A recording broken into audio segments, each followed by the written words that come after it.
शिमलापुर के जंगल में 3 हफ्ते से बहुत बर्फबारी हो रही थी। इस बार तो बहुत ज्यादा बर्फ गिर रही है। पता नहीं ये बर्फ गिरना कब रुकेगी। पूरे घोंसले बर्फ से ढक रहा है और ठंडी तूफानी तेज हवाओं से घोंसला डगमगा रहा है। बबली मम्मी, टिल्लू पापा, चलो तुरंत ही घोंसला खाली करना चाहिए, ये कभी भी गिर सकता है। फिर पीलू अपने माता पिता के साथ घोंसला खाली कर देती है। तेज हवा में झूलता हुआ घोंसला गिरकर टूट जाता है। फिर तेज बर्फबारी में पीलू अपने माँ बाप के साथ बेसहारा भटकती रहती है। ये कैसी आफत आ गई है हमारे ऊपर। इतनी तेज बारिश में मैं अपने बूढ़े माँ बाप के साथ कहाँ कहाँ भटकूंगी। काश कोई मदद कर दे। हे देवी माँ, हमारी रक्षा करना। तभी पीलू को एक बूढ़ी औरत कांपते हुए दिखाई देती है। अरे बूढ़ी आंटी जी, आप यहाँ इस तूफान में कैसे अकेले बैठी है? बेटी, मेरा नाम सुंदरी है। मेरा इस संसार में कोई नहीं है। मैंने 1 हफ्ते से कुछ नहीं खाया है। तुम भी अपने बूढ़े माँ बाप के साथ तूफान में भटक रही हो। मुझे अगर कुछ खाने का ला कर दे दो तो मेरी जान बच जाएगी। बूढ़ी आंटी जी, हम गरीब हैं। हमारे घोंसला इस बर्फ के तूफान में गिरकर टूट गया। हम बेघर हो गए हैं। हमारे पास खाने के लिए कोई चीज नहीं है। तो क्या बेटी, तुम अपने माँ बाप को ऐसे ही भूखे रखोगी? लेकिन आंटी जी, मैं अपने बूढ़े माता पिता को ऐसे जंगल में कैसे छोड़ सकती हूँ? तुम चाहो तो मेरे साथ इन्हें यहीं छोड़ दो। ठीक है बूढ़ी आंटी जी। माँ, पिताजी, ये ठीक कह रही है। आप सब कब तक भूखे रहोगे? मैं आसपास से कुछ खाने के लिए लेकर आती हूँ। देवी माँ चाहेगी तो मुझे कुछ मिल भी जाएगा। बेटी, ज्यादा दूर मत जाना। फिर पीलू वहाँ से चली जाती है। बर्फ के तूफान में उसे कुछ फल दिखाई देते हैं और वो उन फल को लेकर आ जाती है। फिर पीलू अपने माता पिता और उस बूढ़ी औरत को खाने के लिए देती है। बेटी, तूने अपनी जान जोखिम में डालकर मेरे लिए खाने का लेकर आई।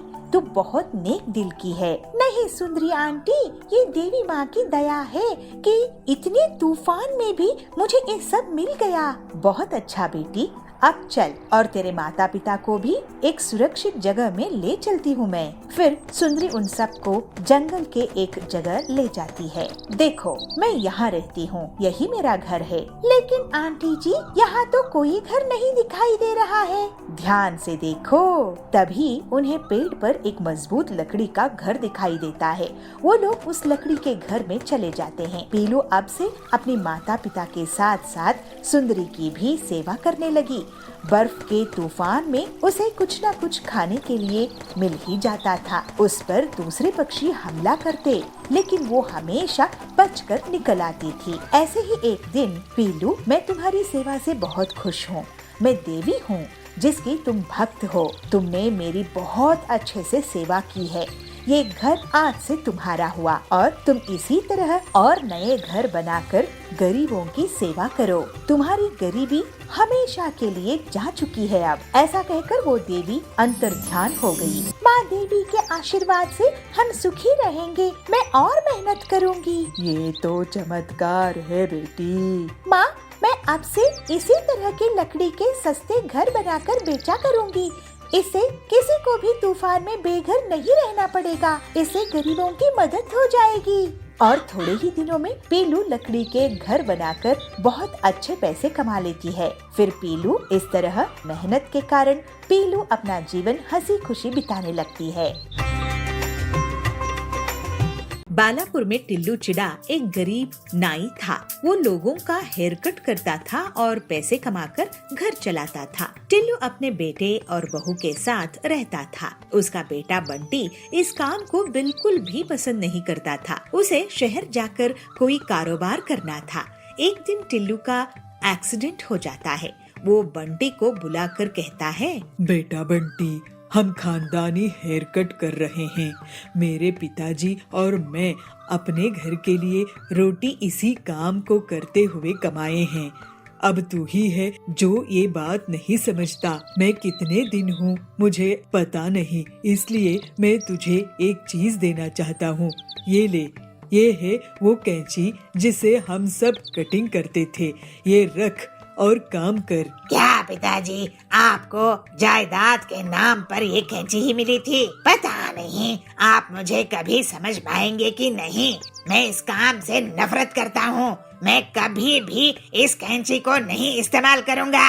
अरे, आप अपने पिताजी से ऐसे कैसे बात कर सकते हो? जब आपकी आमदनी नहीं थी तब इनकी मेहनत से ही घर का पूरा खर्चा चला है। आप इनसे माफी मांगिए। पिताजी, मुझे माफ कर दो। इसके बाद कुछ दिनों में ही टिल्लू परलोक सिधार जाता है। ये लीजिए पिताजी की कैंची, अब इससे काम शुरू कीजिए। नहीं नहीं, मैं किसी का हेयर कट नहीं करूँगा। तो फिर आप अपने पिताजी को दिया वचन नहीं निभाओगे और घर का खर्च कैसे चलेगा? आप क्या चाहते हैं कि हम सब भूखे ही मर जाएं?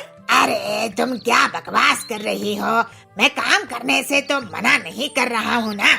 हाँ, तो फिर इस कैंची का इस्तेमाल करो और काम करो। बंटी जबरदस्ती लोगों की हेयर कटिंग शुरू कर देता है, लेकिन उसका मन नहीं लगता था। इस वजह से गड़बड़ हेयर कट करने लगता है। लोग उस पर गुस्सा करने लगते हैं। एक दिन परेशान होकर बंटी जंगल में जा रहा था, तभी उसको साधु दिखते हैं। वो बहुत भूखे होते हैं। बंटी उन्हें कुछ सेब खिला देता है। साधु जी, मेरा काम में मन नहीं लगता, क्या करूं? मेरे आशीर्वाद से तुम्हारा काम अपने आप हो जाएगा। इसके बाद बंटी अपनी हेयर कटिंग की दुकान में जाता है और लोगों की कटिंग करने के लिए जैसे ही अपने पिताजी की कैंची उठाता है, वो कैंची साधु के आशीर्वाद से अपने आप हेयर कटिंग करने लगती है और जल्दी ही वो बहुत फेमस हो जाता है। वाह जी, आप तो बहुत ही कमाल के काम करने लगे हो। मैंने तो सोचा भी नहीं था। तुम जानती हो पीलू, इस साधु महाराज के आशीर्वाद से हुई है। अब हम ना एक बड़ा घर खरीदेंगे। वाह जी! और बंटी एक बड़ी सी घर ले लेता है। इसके बाद बड़े बड़े हीरो उसके यहाँ हेयर कटिंग करवाने के लिए आने लगते हैं। पीलू, तुमने मुझे आलसी होने से बचा ली। अगर तुम नहीं होती तो मैं अपने पुरखों का हेयर कटिंग का काम नहीं करता। तुम्हारे कारण ही मैं इतनी तरक्की कर पाया हूँ। बड़ों का कहना मानना चाहिए जी, आपने भी वही किया। इस तरह से पीलू और बंटी खुशी खुशी रहने लगे। बंटी अपनी बहन पीलू से मिलने के लिए एक गांव में गया। पीलू उसको देखकर बहुत खुश हुई। बंटी भैया, कैसे हो? आपको देखकर बहुत खुशी हुई। आपके जीजा दिन ब दिन कंजूस होते जा रहे हैं, इसलिए कहीं जाने के लिए वो पैसे भी नहीं देते। क्या बात कर रही हो पीलू बहन? जीजा जी इतने कंजूस है क्या? हाँ, आपको यकीन हो जाएगा जब आप उनसे मिलोगे। अभी आते ही होंगे आपके जीजाजी। तभी वहाँ पर बबलू जीजाजी पत्तों के कपड़े पहनकर आते हैं और उनके साथ उनके दोनों बच्चे भी पत्तों के कपड़े पहन के आते हैं। अरे जीजाजी, आपने तो कपड़े ही नहीं पहने हैं, ये पत्तों को ढक कर क्यों घूम रहे हो?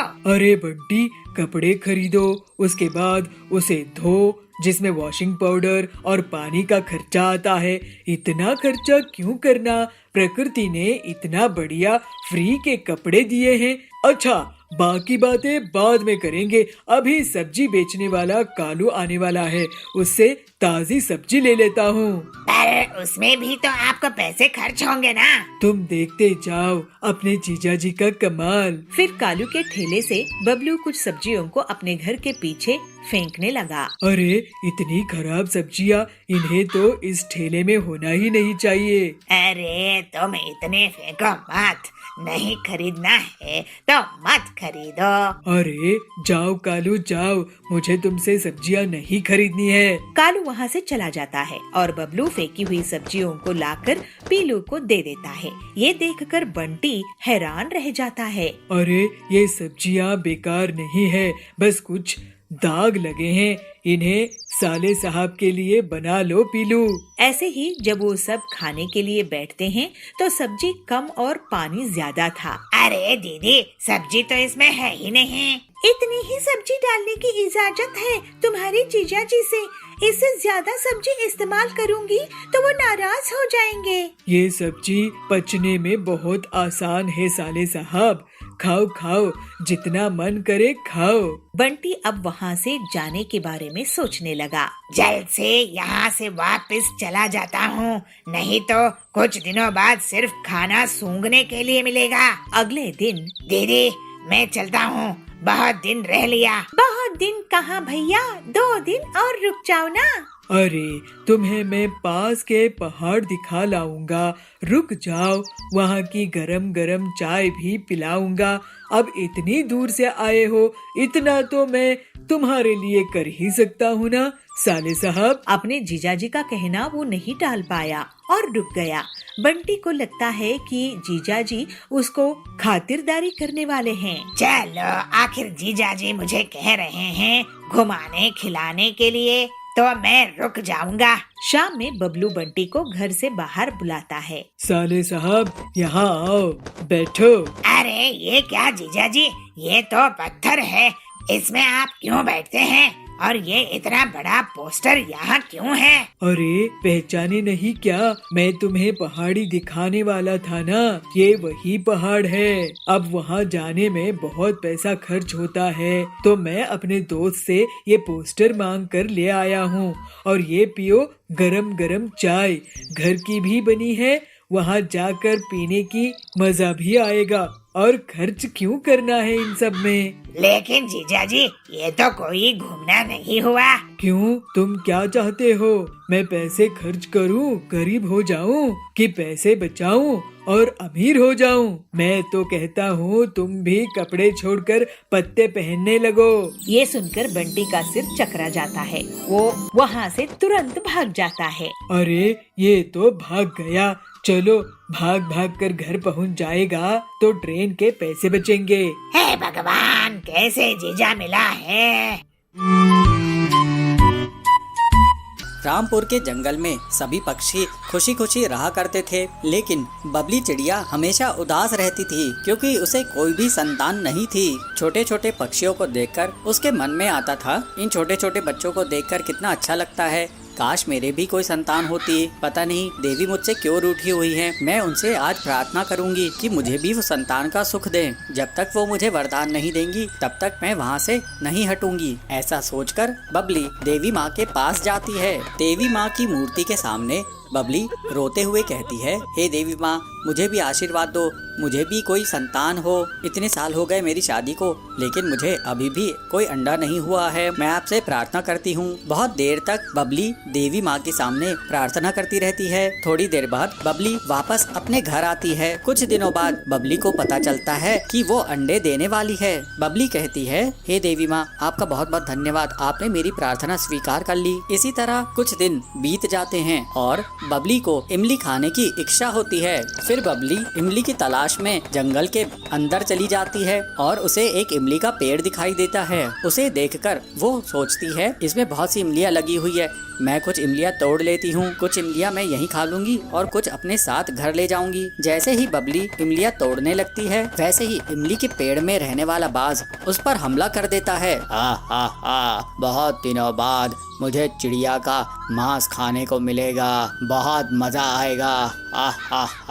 बबली उससे गिड़गिड़ाते हुए कहती है, मुझे छोड़ दो, मैंने तुम्हारा क्या बिगाड़ा है, मैं तो माँ बनने वाली हूँ। अच्छा ठीक है, जब तू माँ बन जाएगी उसके बाद मैं तुझे अपना शिकार बनाऊंगा, क्योंकि मैं किसी भी गर्भवती को अपना शिकार नहीं बनाता हूँ। बाज बबली को उठाकर एक गुफा में बंद कर देता है। बबली वहाँ पर रोने लगती है। जंगल में आने के पहले मैंने तो किसी को बताई भी नहीं, सभी लोग मेरी तलाश कर रहे होंगे। अब मेरे साथ साथ मेरा होने वाला बच्चा भी खतरे में पड़ गया है। दूसरी तरफ नदी के किनारे बबली चिड़िया के नहीं मिलने के कारण चारों तरफ हड़कंप मच जाता है। दोस्तों, लगता है बबली चिड़िया किसी मुसीबत में फंस गई है। हमें जंगल में जाकर देखना चाहिए, वो बहुत देर से किसी को दिखाई नहीं दी है। पीलू चिड़िया कहती है, हरिया काका, बबली दीदी देवी माँ की बहुत बड़ी भक्त थी, हम पहले देवी माँ से आशीर्वाद लेते हैं, फिर उन्हें ढूंढने जाते हैं। ऐसा सोचकर पीलू और हरिया काका पहले देवी माँ से आशीर्वाद लेने के लिए जाते हैं। हे देवी माँ, हमें आशीर्वाद दीजिए, हम बबली दीदी को ढूंढ निकालें। फिर पीलू और हरिया काका जंगल की ओर जाते हैं। थोड़ी ही देर बाद उन्हें बबली एक गुफा के अंदर मिल जाती है। हरिया काका, पीलू चिड़िया, मुझे बाज ने कैद कर दिया था, मुझे उससे बचाओ। अरे बबली बहन, तुम चिंता मत करो, हम उस बाज के हाथ पैर तोड़ देंगे, उसको ऐसा सबक सिखाएंगे कि किसी को वो छू नहीं पाएगा। उसी समय वहाँ पर बाज आ जाता है और हरिया काका और पीलू अपनी समझदारी से उस बाज का मुकाबला करते हैं और उसकी पिटाई कर देते हैं। इस तरह से वे लोग बबली को बाज की कैद से आजाद करा लेते हैं और उसे सुरक्षित घर ले आते हैं। फिर पीलू चिड़िया की देखरेख में बबली एक अंडा देती है और उस अंडे से एक छोटी सी नन्ही सी बच्ची जन्म लेती है। पीलू बबली से कहती है, बबली बहन, देवी माँ की तुम पर बहुत कृपा है, तुम्हारी जान भी बच गई और तुम्हें एक अच्छी सी बच्ची भी हो गई। इस तरह से बबली खुशी खुशी अपनी बच्ची के साथ रहने लगती है। चुलबुल नगर के गांव में सुंदरी चिड़िया बहुत घमंडी और अमीर जमींदारिन थी। वो गरीब लोगों को ब्याज पे पैसे उधार देती थी और जब गरीब उसे उधार के पैसे लौटा नहीं पाते थे तो वो उनकी जमीन को हड़प लेती थी। ऐसे ही एक दिन बबली उसके पास पैसे उधार लेने के लिए जाती है। सुंदरी सेठानी, आप मुझे 1 लाख उधार दोगी क्या? मैं आपको अगले साल वापस कर दूंगी। मुझे कैसे पता कि तुम मुझे पैसे वापस कर दोगी? तुम कौन हो? मैं तो तुम्हें नहीं जानती हूँ। मैं यही इसी जंगल में रहती हूँ। सेठानी जी, गरीब किसान हूँ, छोटी सी जमीन है मेरी। अच्छा, तो तुम मुझे अपनी जमीन गिरवी रख दो, मैं तुम्हें पैसे उधार दे दूंगी। वैसे कितनी बड़ी जमीन है तुम्हारी? मेरी 10 एकड़ की जमीन है, आप गिरवी रख लो। ठीक है, यहाँ अंगूठा लगाकर पैसे ले जाओ, लेकिन याद रखना, पैसे नहीं चुकाए तो जमीन मेरी। फिर बबली उन पैसों से खाद और दवाइयाँ लाती है और खेत में दिन रात बहुत मेहनत करके फसल उगाती है। इस बार उसकी अच्छी फसल हुई थी। ऐसे ही एक दिन सुंदरी उसके खेत के पास से निकल रही थी, तभी उसकी नजर बबली के खेत में जाती है। अरे वो टिल्लू, कहाँ घूम रहा है? ये बता कि ये खेत किसका है जिसमें इतनी बढ़िया फसल उगी है? सेठानी जी, ये खेत बबली का है। उसी बबली का जिसने मुझसे पैसे उधार लिए हैं? अरे वाह, इसका मतलब ये जमीन और ये फसल और इसका मुनाफा मेरा हुआ। फिर सुंदरी बबली से मिलती है। क्यों बबली, इस बार तो तुम्हारी फसल बहुत अच्छी हुई है, लगता है बहुत मेहनत करी हो। जी सुंदरी जी, मैं फसल बेचकर आपका उधार लौटा दूंगी। उसके बाद घर में बेटी भी है, उसकी शादी भी करनी है। ठीक है, ब्याज मिलाकर 3 लाख दे देना। क्या? लेकिन मैंने तो बस 1 लाख ही उधार लिए थे सेठानी जी। हाँ, तो ब्याज चढ़ा के और 2 लाख हो गए हैं। तुम अनपढ़ गंवार लोग कुछ नहीं समझते। ये तो अन्याय है सुंदरी जी। फालतू की बात मत कर, नहीं तो मैं तुझे घर में भी नहीं रहने दूंगी। मैं आपके पैसे नहीं चुका पाऊंगी। नहीं, आप मेरी जमीन ही रख लो। शाम में बबली अपने घर आई और अपनी बेटी पीलू को रोते रोते सब कुछ बता दी। मैं उस लालची सेठानी को देखती हूँ, वो अपने आप को क्या समझती है। आप चिंता मत करो माँ, अब मैं उससे सभी चिड़ियों की हड़पी हुई जमीन वापस करवाऊंगी। पीलू अपनी सहेली हरी तोती के साथ एक प्लान बनाती है।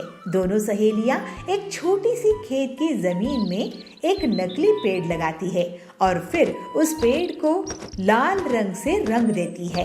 फिर वो दोनों उसकी डालियों में सोने, चांदी, डायमंड्स के गहने चिपका देती है, जिससे ऐसा लगता है कि वो गहने उसी पेड़ के फल हो।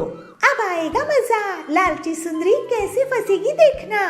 इसके बाद पीलू चिड़िया हरी तोती के साथ जानबूझकर सुंदरी के पीछे जोर जोर से बातें करती है। अरे तूने देखी क्या उस लाल पेड़ को जो उस खेत में उगा है? उसमें से फल की जगह गहने उग रहे हैं। नहीं तो चल दिखा मुझे। ये सुनकर सुंदरी पीलू और हरी के पीछा करने लगती है। जब वो दोनों खेत पहुंचते हैं तो अरे क्या ये असली सोने जवाहरात है? सेठानी जी, आप कब आ गई यहाँ? खैर, हमने तो हीरे जवाहरात कभी नहीं देखे हैं, आप खुद ही देख लो कि सोना चांदी हीरा असली है कि नहीं। वैसे सेठानी जी, आपको बता दूं कि कल बहुत बड़े जमींदार आ रहे हैं जो इस जमीन को खरीद लेंगे, इसके साथ ये पेड़ भी। ऐसा क्या? तो एक बार मुझे इसके गहने दिखाओ। फिर पीलू और हरी तोती गहने दिखाते हैं। अरे ये तो सही में हीरे हैं, हीरे।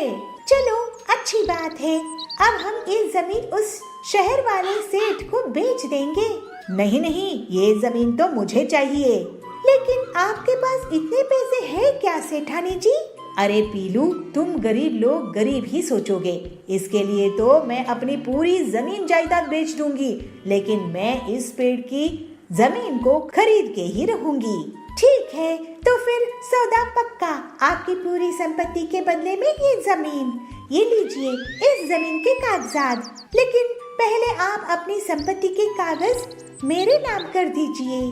फिर सुंदरी अपनी पूरी संपत्ति, जमीन जायदाद, गाड़ियाँ, हवेली पीलू के नाम कर देती है और उस छोटी सी पेड़ वाली जमीन को बदले में ले लेती है। अगले दिन कुछ लोग उस पेड़ के पास इकट्ठा होते हैं।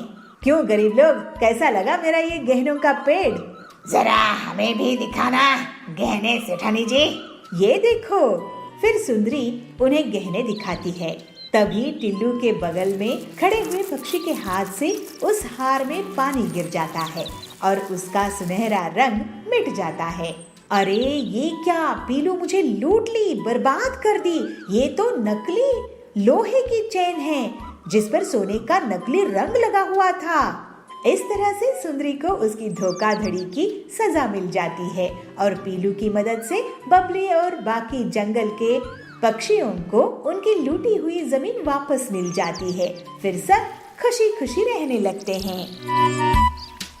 बिलासपुर में बबलू नाम का कबूतर रहता था। वो किसी भी चीज से कोई भी सामान बनाने की हुनर रखता था, जैसे प्लास्टिक की बोतल से नाव बनाना, कार्डबोर्ड से सजावटी सामान बनाना वगैरह। ये बात उसकी माँ पीलू को पसंद नहीं थी। बेटा बबलू, तू हमेशा कुछ ना कुछ करता ही रहता है, लेकिन काम की एक भी चीज नहीं करता। आखिर कब सुधरेगा तू? तेरी शादी भी तो करवानी है। माँ, मैं काम करके जितना पैसा कमाता हूँ उतने में घर का खर्चा तो चल जाता है ना। तुम मुझे ताना कब बंद करोगी? घर खर्च का जितना पैसा आता है उतना तो तू घर के सामान से फालतू की चीजें बनाने में लगा देता है। घर की पूरी बोतल्स, घर की अलमारी की लकड़ी सब बेकार गई। मैं इतनी मेहनत मजदूरी करके घर चला रही हूँ और एक तू है कि सारा सामान कबाड़ा कर देता है। माँ, मुझे कुछ दिन और दो, तुम जरूर एक दिन मुझ पे गर्व करोगी।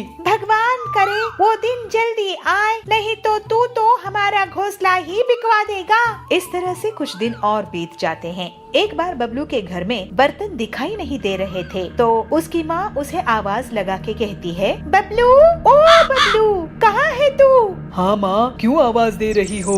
बताओ क्या काम है? बेटा, लगता है घर में चोरी हो गई है। एक भी बर्तन दिखाई नहीं दे रही है। चल हम पुलिस स्टेशन में कंप्लेंट करते हैं। नहीं माँ, बर्तन कहीं नहीं गए हैं। आओ अपने घोंसले के पीछे चलो, मैं तुम्हें दिखाता हूँ। फिर बबलू अपनी माँ को घोंसले के पीछे लेके जाता है और वहाँ बर्तनों से बनी एक मोटरसाइकिल दिखाता है और बबलू कहता है, माँ ये देखो, है ना कमाल की चीज। अरे नालायक, ये क्या कर दिया तूने? अब मैं घर का खाना किसमें बनाऊंगी? ये बर्तन की बाइक कौन चलाएगा? तू तो मुझे बर्बाद ही कर देगा। तभी वहाँ सुंदरी आती है। अरे पीलू, ये बबलू को क्यों मार रही हो? इसने ऐसी मोटरसाइकिल बनाई है कि सब इसे देखते ही रहेंगे। नहीं सुंदरी बहन, ये बबलू पता नहीं कब मुझे तंग करना बंद करेगा। जंगल में कालू कौवा मोटरसाइकिल बाइक्स चोरी करता था। घर से या बाजार से वो बाइक चुराने में कामयाब हो ही जाता था। पक्षी उसकी कंप्लेंट लेकर पुलिस बाज के पास पहुँचे। इंस्पेक्टर बाज जी, हमारी बाइक रोज चोरी हो रहे हैं, आप कुछ कीजिए ना। औजार तो मेरे 5 साल में बेटे की बाइक भी चुरा के ले गया। मैं तो लुट गया इंस्पेक्टर भाईजान। लगता है ये काम कालू कौवे का है। एक बार हाथ लग जाए तो मैं उसे बड़ी जेल में डलवा दूंगा। लेकिन उसके लिए आपको कितना टाइम लगेगा इंस्पेक्टर साहब? इतने दिनों में तो वो सारे जंगल की बाइक्स चुरा लेगा और किसी के पास मोटरसाइकिल बाइक्स नहीं बचेंगे। बंटी जी, कालू को जो कोई भी पकड़वाने में पुलिस की मदद करेगा, मैं उसे सरकार से 50,000 का इनाम दिलवाऊंगा। इस तरह से सभी वहाँ से चले जाते हैं। कालू ये सब दूर बैठकर सुन रहा था। ऐसा क्या, मुझ पर इनाम? अब मजा चखाऊंगा इन पुलिस वालों को। मैं इनकी ही बाइक चुरा के भाग जाऊंगा और इन्हें पता भी नहीं चलेगा। थोड़ी देर बाद ही पुलिस स्टेशन में कालू कौवा मच्छर मारने की दवाई से धुआं कर देता है और पुलिस की बाइक को ही चुरा कर भाग जाता है। पुलिस बाज का सर चकरा रहा था, वो कुछ नहीं कर पाया। ये सब बबलू अपनी बर्तन बाइक से देख रहा था। फिर वो तुरंत ही कालू कौवे का अपनी बर्तन बाइक से पीछा करने लगता है और जल्दी ही बबलू कालू की बाइक के पास पहुंच जाता है और उसे जोर से एक लात लगाता है। कालू की बाइक डगमगा जाती है और कालू जोर से गिर जाता है। बबलू अपनी बर्तन बाइक से कालू को पकड़ने में कामयाब होता है और फिर उसे पुलिस स्टेशन लेके आता है। अरे ये क्या, ये कौन सी नायाब बाइक है जिससे तूने मुझे पकड़ा है? ये मेरी स्पेशल बर्तन बाइक है। ऐसी बाइक तो मैंने पहले कभी नहीं देखा। और अब तुम ऐसी बाइक को क्या, कैसी भी बाइक को नहीं देख पाओगे, क्योंकि अब तुम जेल में पड़े रहोगे। फिर अगले दिन पूरे जंगल के सामने बबलू को पुलिस के द्वारा पूरे 50,000 का इनाम दिया जाता है। बबलू की माँ बहुत खुश होती है और कहती है, वाह बबलू, तूने तो मेरा नाम रोशन कर दिया बेटा। पूरे गांव में तेरी बर्तन बाइक अब फेमस हो गई है और तू भी। इस तरह से अब बबलू के अनोखे काम पूरे जंगल में प्रसिद्ध हो गए। उसके पास अब पैसे आने लगे और बबलू अपनी माँ पीलू के साथ हंसी खुशी रहने लगा। इस जंगल में एक बड़ा सा गेंडा पिंटू रहता था। पिंटू वैसे तो दिल से अच्छा था, लेकिन उसको अपने ताकतवर होने के बहुत गर्व था। वहीं दूसरी तरफ एक छोटा सा खरगोश रिंकू रहता था। रिंकू दिखने में छोटा था और अपने आप में मस्त रहता था। एक दिन नदी के किनारे रिंकू घास खा रहा था, तभी उसका पैर फिसल गया और वो नदी में गिर गया। बचाओ बचाओ मुझे, मैं डूब रहा हूँ। उसकी आवाज सुनकर पिंटू वहाँ आता है। अरे रिंकू, तू तो डूब जाएगा, लेकिन मुझे भी तो तैरना नहीं आता है, इसको कैसे बचाऊं? और पिंटू आसपास देखता है और फिर पास ही एक पेड़ की दंगल तोड़कर उसके पास फेंकता है। रिंकू उस लकड़ी की दंगल का सहारा लेकर उसमें बैठ जाता है और किनारे आ जाता है। आपका बहुत धन्यवाद पिंटू भैया, आपने मेरी जान बचा ली। मैं भी किसी दिन आपके काम आऊंगा। तुम्हारी जान बचाना तो मेरा फर्ज था, लेकिन तुम मेरे किसी काम आओगे रिंकू? तुम बहुत छोटे हो और मैं इतना ताकतवर। आगे से तुम्हें कोई मदद लगे तो बता देना। ऐसा कहकर वो वहाँ से चला गया और फिर ऐसे ही कुछ दिन बीत जाते हैं। मैं भी कभी पिंटू के काम आऊंगा। मैं छोटा जरूर हूँ, लेकिन मैं किसी काम तो आ ही सकता हूँ। चलो देखते हैं समय क्या दिखाता है। एक दिन शेरा शिकार करने के लिए जंगल में निकलता है। थोड़ी दूर जाने पर उसको पिंटू दिखाई देता है। अरे वाह, ये पिंटू गेंडा है, अभी ये सो रहा है। यही सही मौका है इसकी शिकार करने का। इस पर झपट्टा मार दूंगा, फिर तो एक हफ्ते तक शिकार करने की जरूरत ही नहीं पड़ेगी। ऐसा सोचकर शेर पिंटू के पास जाता है, लेकिन रिंकू ये सब दूर से देख लेता है। ये शेरा तो पिंटू का शिकार कर देगा। पिंटू गहरी नींद में सो रहा है। अब क्या करूं? पिंटू को जगाना पड़ेगा, लेकिन अगर मैं यहाँ से आवाज लगाया तो शेर को भी पता चल जाएगा। अब तो एक ही रास्ता है। और फिर रिंकू बहुत तेजी से खरगोश की स्पीड से दौड़ता है और शेर के पीछे पहुंचकर उसकी पूंछ को अपने लंबे दांतों से काट देता है। शेरा जोर से चीख उठता है। रिंकू तुरंत झाड़ियों में भाग जाता है और पिंटू की नींद खुल जाती है। वो शेरा को देख लेता है और हैरान रह जाता है। तू जग गया, अब मैं तेरा शिकार नहीं कर सकता। शेरा वहाँ से चला जाता है। उसके जाने के बाद रिंकू बाहर आकर पिंटू से कहता है, पिंटू भैया, मैंने शेर की पूंछ काटा था। रिंकू, मैं तुम्हारा शुक्रगुजार हूँ। तुमने मेरी जान बचाई। मैं गलत था कि मैं ताकतवर हूँ और मुझे कभी किसी की मदद की जरूरत नहीं पड़ेगी। तुमने नेक दिल दिखाई और असल में बड़प्पन दिखाई हो।